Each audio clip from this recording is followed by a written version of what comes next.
Velkommen til denne tekniske guide om SL-mini PC BMAX. Vi er Kelatos Informática, specialister i teknisk reparation. Vi henter din enhed hjemme hos dig, udfører en gratis diagnose og sender dig et tilbud, før vi reparerer. Ingen opkald, ingen ture. Vi holder til på Calle Joaquin Maria Lopez, 26, Madrid. Bekvemt, gennemsigtigt og professionelt.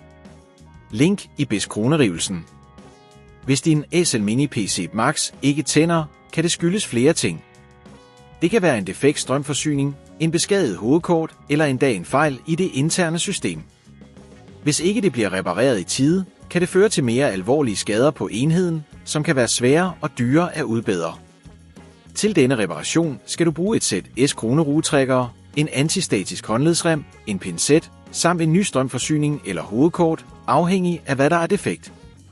For at åbne din SL-mini PC BMAX sikkert, skal du først sikronere dig, at den er slukket og frakoblet strøm. Tag derefter S-kronerugetrækkeren og fjern de S-kroneruer, der holder låget på plads. Vær forsigtig med at løfte låget, så du ikke beskadiger de interne komponenter.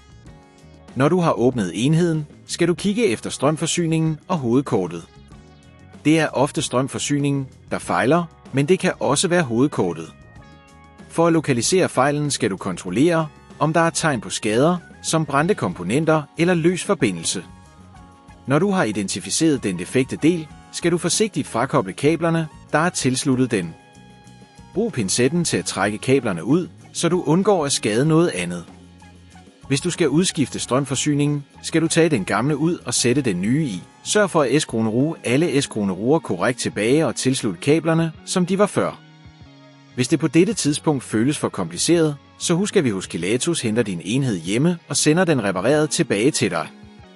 Når du har sikroneret dig, at alt er på plads, kan du lukke låget igen og S-kroneruge det fast. Tilslut din SL-mini PC BMAX til strømmen og tænk, at den nu skulle tænde. For at undgå, at dette problem opstår igen, er det en god idé at holde din enhed ren og fri for støv. Sørg også for at bruge en stabil strømforsyning. Undgå at overbelaste enheden med tunge opgaver.